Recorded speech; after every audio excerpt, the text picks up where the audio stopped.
ನಾವು ಈ ಗ್ಯಾರಂಟಿ ಯೋಜನೆಗಳ ಮೂಲಕ ಸಮಾಜದಲ್ಲಿರ್ತಕ್ಕಂಥ ಎಲ್ಲ ಬಡವರು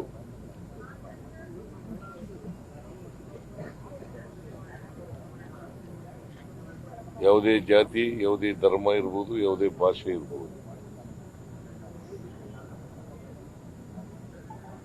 ಎಲ್ಲ ಬಡವರು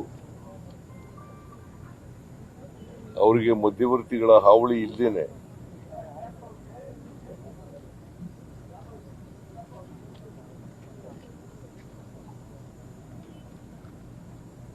ನೇರವಾಗಿ ಅವರ ಖಾತೆಗಳಿಗೆ ಹಣ ಕೊಡ್ತಕ್ಕಂಥ ಕೆಲಸವನ್ನು ಮಾಡ್ತಾ ಇದ್ದೀವಿ. ನೇರವಾಗಿ ಅವ್ರ ಖಾತೆಗಳಿಗೆ ಹಣ ಕೊಡ್ತಕ್ಕಂಥ ಬಿಜೆಪಿಯವರು ಹೇಳ್ತಾರಲ್ಲ, ಗ್ಯಾರಂಟಿ ಯೋಜನೆಗಳಲ್ಲಿ ಭ್ರಷ್ಟಾಚಾರ ನಡೀತದೆ ಅಂತ ಹೇಳಿ. ಭ್ರಷ್ಟಾಚಾರ ಹೆಂಗ್ ನಡೀಲಿಕ್ಕೆ ಸಾಧ್ಯ? ನೇರವಾಗಿ ಅವ್ರ ಅಕೌಂಟ್ಗೆ ದುಡ್ಡು ಹಾಕ್ತಾ ಇದ್ದೀವಲ್ಲ. ಆಮೇಲೆ ಅವರು ಇನ್ನೊಂದು ಆರೋಪ ಮಾಡ್ತಾರೆ, ಏನಪ್ಪಾ ಅಂತಂದ್ರೆ ಗ್ಯಾರಂಟಿ ಯೋಜನೆಗಳನ್ನ ಜಾರಿ ಕೊಟ್ಟದ್ರಿಂದ ಖಜಾನೆ ಖಾಲಿಯಾಗಿದೆ. ಹೇಳ್ತೀನಿ,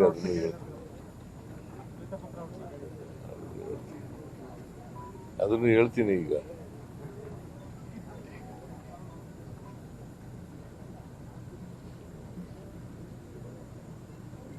ನಾವು ಸಾಲ ಮಾಡಿದ್ದು ಮುಂದಿನ ವರ್ಷಕ್ಕೆ, ಮುಂದಿನ 27 ಮಾರ್ಚ್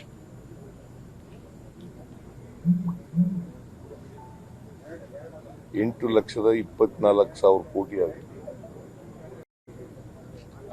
ಈ ವರ್ಷ ಸಾಲ ಮಾಡೋದು 1,32,000 ಕೋಟಿ. ಅವರು 2023 ಮಾರ್ಚ್ಗೆ ಬಿಜೆಪಿಯವರು 5,30,000 ಕೋಟಿಗೂ ಹೆಚ್ಚು ಸಾಲ ಮಾಡಿದರು. ಅವರು ಅಧಿಕಾರಕ್ಕೆ ಬಿಟ್ಟಾಗ 2023 ಮೇ 20ರಲ್ಲಿ ನಾವು ಅಧಿಕಾರಕ್ಕೆ ಬಂದವು. ಮಾರ್ಚ್ 23ಕ್ಕೆ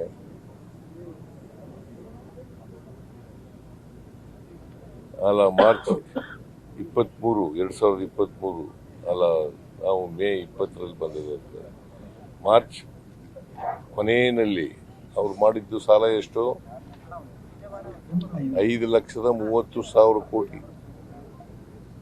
ನಾವೆಷ್ಟು ಮಾಡಿದೀವಿ 4 ವರ್ಷದಲ್ಲಿ?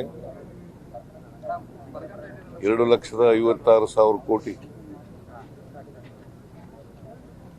ಸಾಲ ಅವ್ರು ಜಾಸ್ತಿ ಮಾಡಿದ್ರು, ನಾವು ಮಾಡಿದ್ದು. ಇದು ಒಂದು ಕರ್ನಾಟಕದ್ದು ಕತೆ. ನರೇಂದ್ರ ಮೋದಿ ಅವರು 12 ವರ್ಷ ಆಯ್ತು ಪ್ರಧಾನಮಂತ್ರಿಗಳಾಗಿ. 12 ವರ್ಷ ಆಯ್ತು. ಅವರು ಅಧಿಕಾರಕ್ಕೆ ಬಂದಾಗ 53,11,000 ಕೋಟಿ ಸಾಲ ಇತ್ತು. ಬರ್ಕಳಿ ಕರೆಕ್ಟಾಗಿ 53,11,000 ಕೋಟಿ ಸಾಲ ಇತ್ತು.